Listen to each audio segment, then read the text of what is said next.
seen a lot of change, been through a lot of pain. Some things are not the same as they were a year ago, but all will be okay. I move on each and every day. The past is where it stays, way back a year ago. The simplest explanation is that there is indeed a creature such as these people see, and it makes these tracks. Okay, well, if you consider only that, your reaction will probably be, well, that's nonsense, that couldn't be so. All right, but what are your alternatives? And the only one that has ever been raised that has any substance at all is that the tracks are the result of a human hoax. And certainly this is... In other words, if somebody is trying to pull something over on yeah, who or what, huh?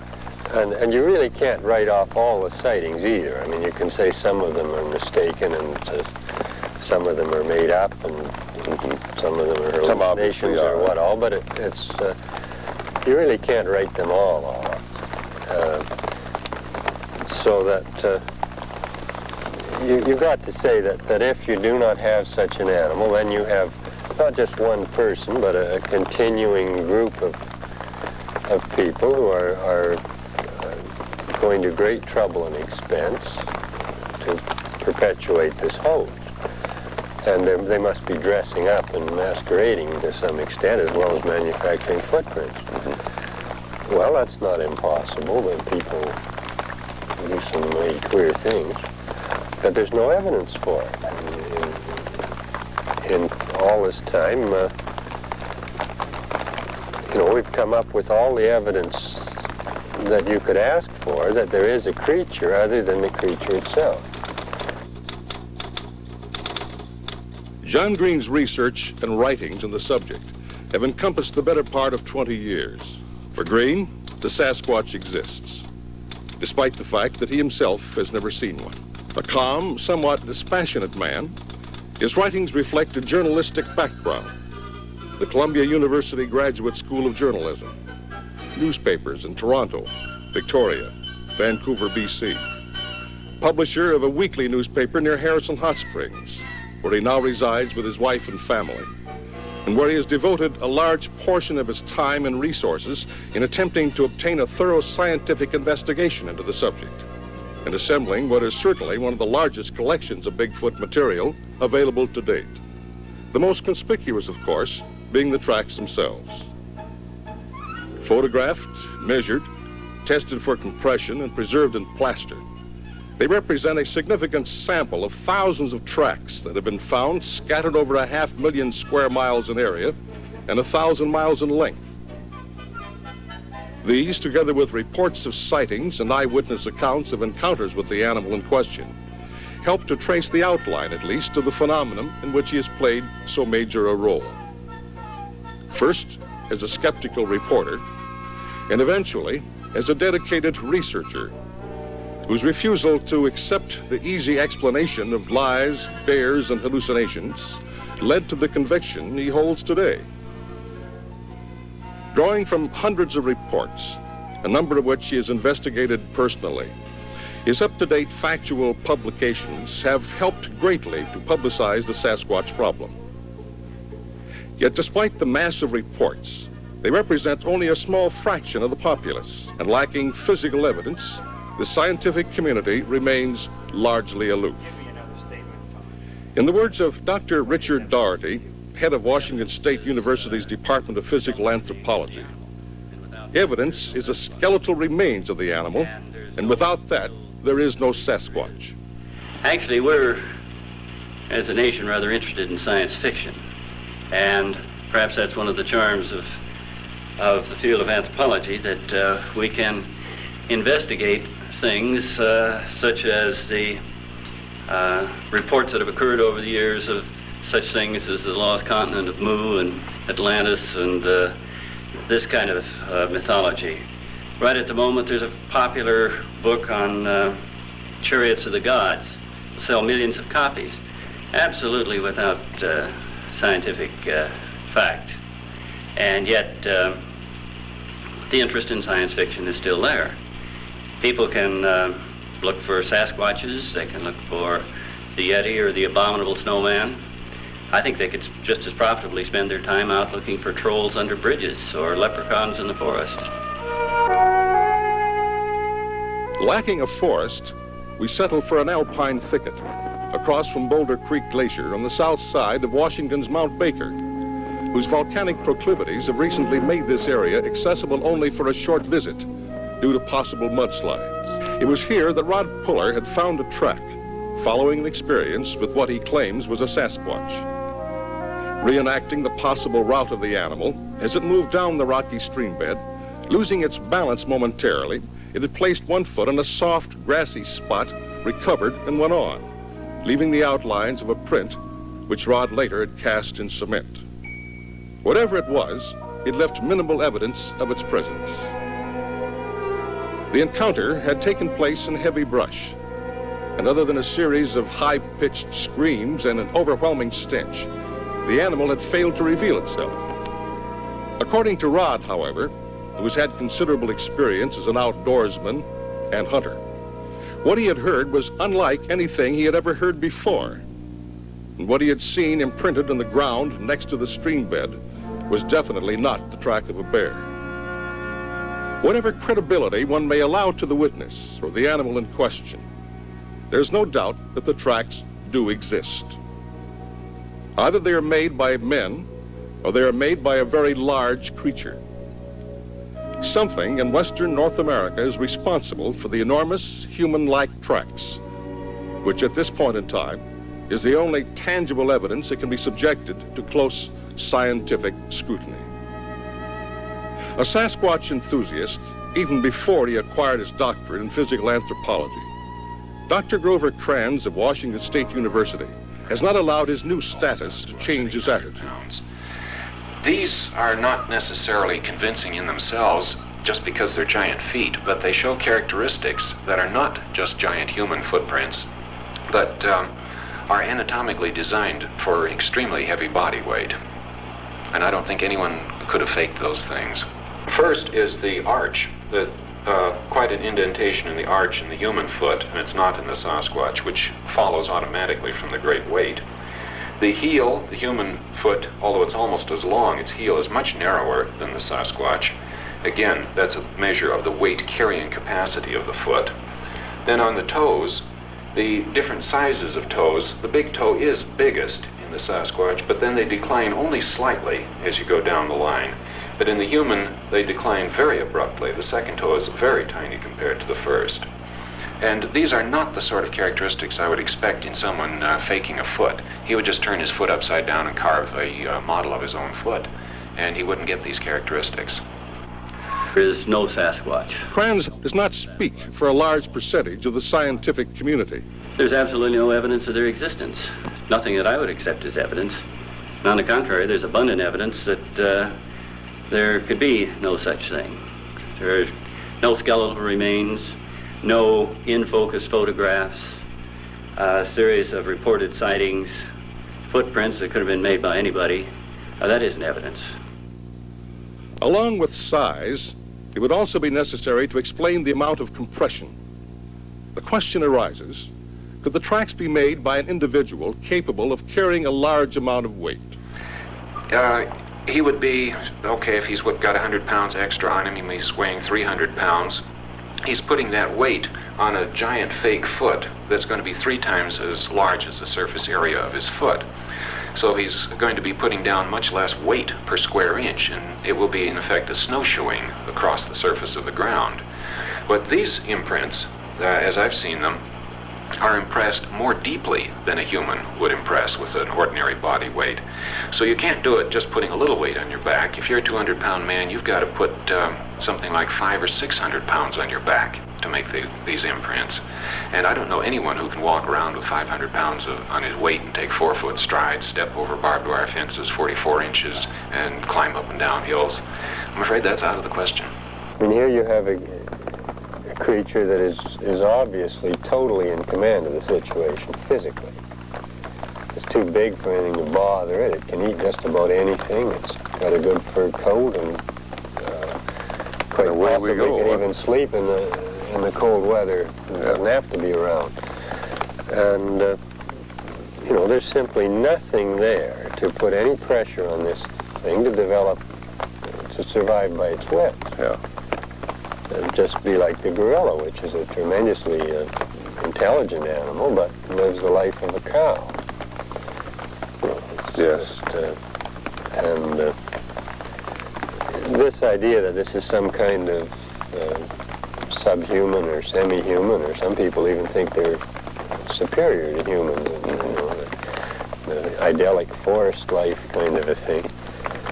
There's nothing going for it. There are people that claim to know a lot about Sasquatches, that claim that they're human, but either they're the kind of people who just have a belief and everything has to fit it, or else they're saying this because it's the popular thing to say. In filing his report of a Sasquatch sighting, Mark Pittenger became one of a growing number of public officials whose credibility has been put to the test. As a trooper with the Washington State Patrol, it can be assumed, however, that he's had practice in making precise observations and in keeping his wits about him when confronted with the unexpected. Today was approximately the first week of August, 1972. It was parked along the shoulder, approximately back where you're standing, back a ways. And I had my amber lights on to the rear, and I had my high beams on to the front. I was catching up on some paperwork in my vehicle. The car went by going from west to east, going this direction. And as soon as the car went over the hill crest, approximately where the van is going eastbound now, I caught a movement out to my right out of the corner of my eye, and at which time I looked up, and the animal came down the hill, traveling along in here, took one step from the shoulder to approximately the center line, another step from the center line approximately to the shoulder, climbing diagonally up this embankment here. No time did it drop to all fours or anything like that. It just walked diagonally on two legs up to the top of the hill. In the minds of most serious investigators, the one vital link in the chain of evidence supporting the existence of Bigfoot is a 1967 Bluff Creek footage filmed by Roger Patterson. Opinion is divided. The question, of course, is it real? I'm satisfied that it is. It shows too many things that I don't think Patterson could have faked. With his abilities, knowledge, background, he could not have done it. We asked Dr. Kranz what evidence he had to support his theory. Okay, the footprints that went along with it were consistent with the movie, and he wouldn't have had the ability to fake a number of the details on the footprints. He wouldn't have known what to fake. And on the creature itself, although it doesn't show in this frame, the shoulders are so wide that no human could be wearing that monkey suit with his arms in the arms of the image. He would have to have his arms folded on his chest, and the arms of the creature would have to be hanging loose. Yet those arms in the movie are moving, and you can see the elbow and wrist move. So unless someone had a $1 million gadget with wires and controls and everything, I don't see any way that could have been faked. It's just simply too big for somebody to be inside that suit. How big would you say? Well, that's been established for sure, with another movie having been made right superimposed at the same place with a known subject. And the creature stands a little bit over 6.5 feet, but if it were standing up perfectly straight, which it's not, it would be just about 7 feet tall. And the presumed weight from several different lines of evidence would be about 500 pounds. So it's a fairly respectable animal. This being a very rare animal, mainly nocturnal, quite a surprise to everyone who encounters it, and probably big enough to take an awful lot of gunfire, I'm not at all surprised that there are no remains, no dead ones that have been brought in. Well, I forgot I had a weapon. I had a shotgun, that was accessible to me, plus my service revolver. The only thing was, your mind is saying it isn't there, but you're seeing this thing. And the only thing you can really think of is to put more light on it, you know, so that you can see better, you know, to more or less confirm it for yourself. You're not really fearful of it. You're, for lack of a better phrase, there's a lot of respect, and you're somewhat awed when you see something like that, because here's something that, you know, you've been told is out there and you've never seen, and you finally see it.